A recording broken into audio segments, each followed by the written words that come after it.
toute forme de discrimination. Ici, dans notre ville, dans notre région, eux-mêmes dans notre pays. Nous le voulons à l'école à cause de son problème oculaire, de peau conjugale ou familiale dû à ce handicap, pour ne citer que ces problèmes. En revanche, nous aimerions voir des besoins spécifiques au niveau scolaire et universitaire. La distribution régulière des kits de moyens de protection, en parenthèse verres correcteurs, crèmes solaires, etc. Mesdames et messieurs, la problématique de la question du handicap ramène à la manière l'activité inclusive. C'est pas la question de la situation de handicap qui s'adapter à la société, plutôt à la société qui s'adapter à la personne de situation de handicap. Nous, ministère du Commerce, en venant soutenir Mme Girabou, que nous appelons affectueusement Rokia, c'est notre rôle, c'est notre devoir de père. Parce que Camille, c'est notre fille. Nous travaillons ensemble au ministère du Commerce. Moi, je suis arrivé en juillet dernier, et dès que je l'ai vu, je l'ai déjà abordé et à son mariage, ils sont là. Et ce matin encore, nous sommes là. Nous sommes là pour soutenir Camille. Tout ce que tu vas faire, nous sommes là et nous sommes prêts pour toi.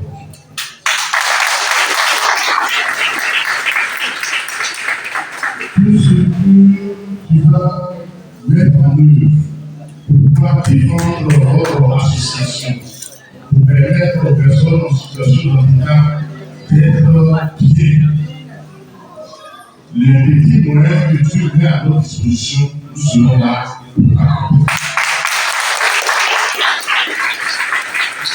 C'est avec un grand honneur que je demande ce matin le directeur de la Côte d'Ivoire qui, pour des raisons en famille, a été empêché.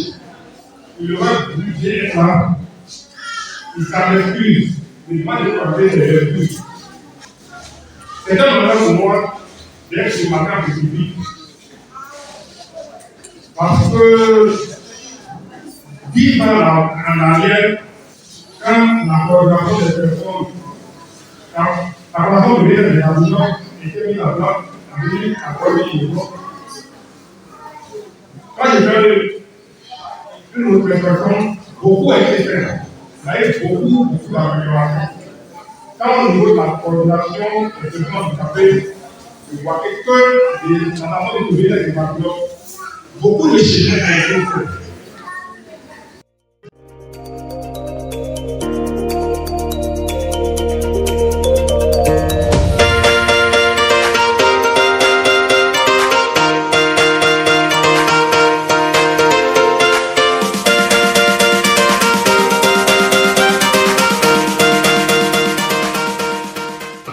Nous sensibilisons ce jour.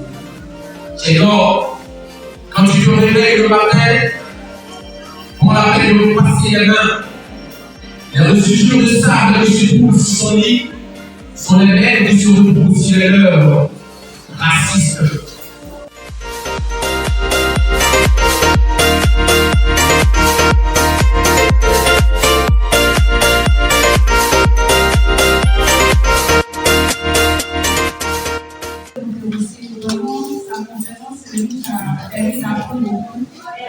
Et c'est quelques années que je voulais faire.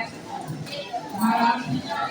Au nom de l'expression du débat avec la jeunesse. Il s'agit de nos jeunes frères qui vont à l'école. Voilà. Aujourd'hui, on ne parlera pas de sessions professionnelles sans parler de l'éducation. Et le problème majeur que rencontrent nos frères et sœurs avec la jeunesse, c'est au niveau des yeux. Voilà. C'est vrai, on arrive à on peut des faits, mais les faits n'arrivent pas à résoudre correctement le problème que nous rencontrons. On n'arrive pas à avoir le logis. Et c'est un plaidoyer que je fais au niveau du Conseil national des droits de l'homme, qui essaie de nous aider à pouvoir trouver vraiment des solutions spécifiques comme l'éducation, le centre d'éducation de faire des soins pour les personnes en situation de handicap visuel. Si par exemple ils peuvent essayer d'imprimer les cours, de poser des dons enfants atteints d'albinisme, pendant que le docent est dispensé le cours tableau, l'élève atteints d'albinisme peut suivre.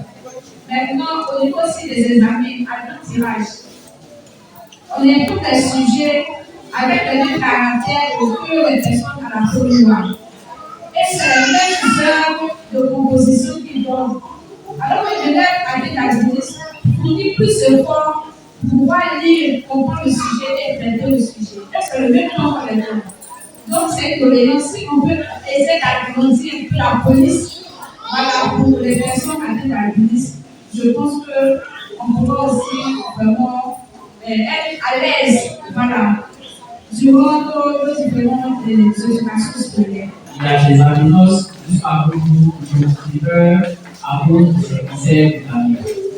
Donc, il est important de mettre l'accent sur les moyens de protection des autres points populaires.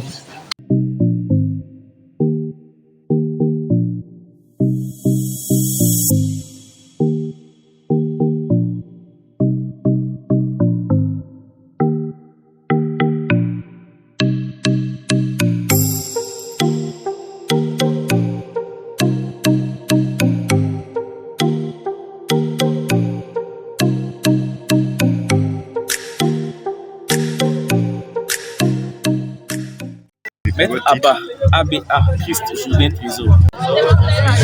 Juriste à la Commission régionale des droits de l'homme. La première motivation, c'est une motivation de sociétale. On a eu mandat de la part de la Côte d'Ivoire de faire la protection et la défense des droits de l'homme depuis 2018. La loi qui institue le Conseil national des droits de l'homme donne mandat à cette institution nationale de faire la défense, la protection et la promotion. Et c'est en ce sens-là que cette journée qui est dédiée à la commémoration des droits du Conseil national des droits de l'homme, la Commission régionale des droits de l'homme qui est la cheville ouvrière du Conseil national des droits de l'homme au niveau de la République belge a bien voulu associer son image à cette activité qui est bien évidemment pertinente et qui permet, nous à notre niveau, de remplir de notre mandat et de permettre également à cette association qui a eu l'idée ingénieuse de célébrer cette journée en faisant un bilan, bien évidemment, à travers les différentes activités que vous avez vues tout à l'heure. Le soutien, il y a plusieurs niveaux. Il est d'abord un soutien qui se veut théorique, puisque nous participons, nous organisons des séances de formation et de sensibilisation à l'égard des personnes qui se sont en situation d'albinisme, tout ce qui est relatif aux droits de l'homme. Donc, il y a un soutien technique à travers la formation et l'éducation. Mais également, dans notre mandat, on reçoit des plaintes, des requêtes des personnes qui sont victimes de violations, d'abus aux droits humains. Et donc, quand vous êtes victime, témoin ou acteur, on ne sait jamais, que vous voulez dénoncer vous-même vos actes, vous venez auprès du Conseil national des droits de l'homme dans sa commission régionale pour qu'on puisse non seulement vous écouter, vous entendre et mener les diligences qui vont avec de vous rétablir dans vos droits. C'est une des missions, des actions que nous menons pour essayer d'apaiser un peu les populations. Et aujourd'hui, c'est le cas des personnes en situation d'albinisme.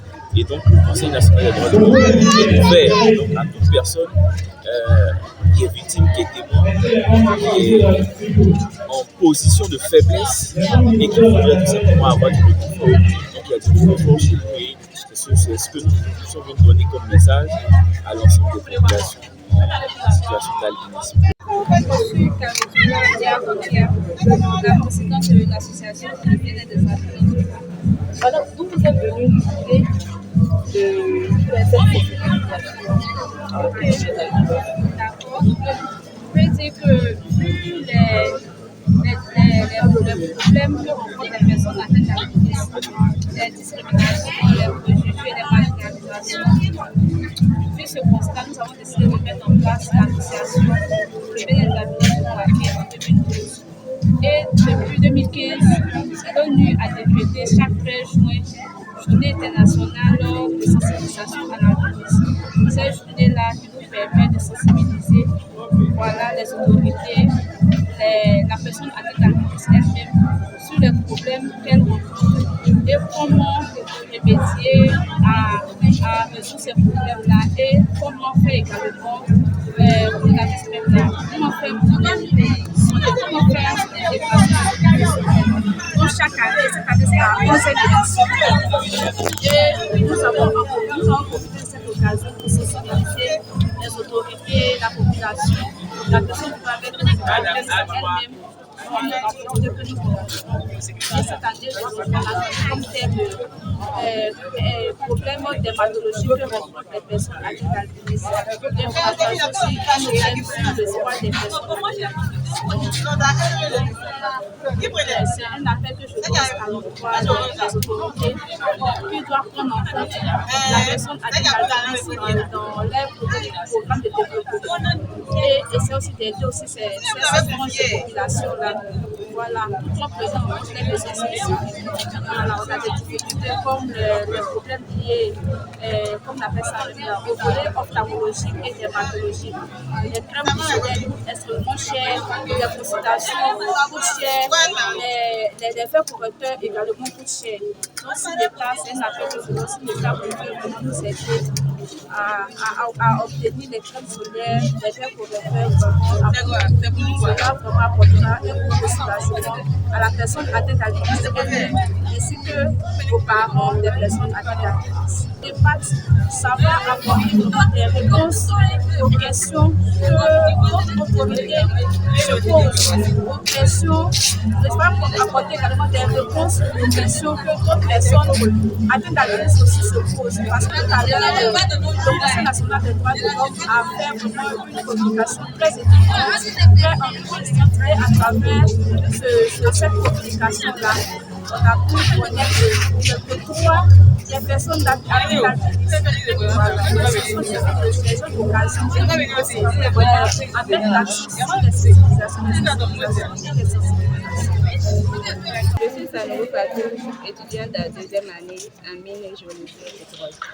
Bon, pratiquement nous les personnes albinos, nous traversons des difficultés, surtout dans le domaine éducatif. Il y a des préjugés, il y a des gens qui nous voient, il y a d'autres. Quand ils nous voient, ils laissent cachant. Certains même ils s'enfuient quand ils nous voient.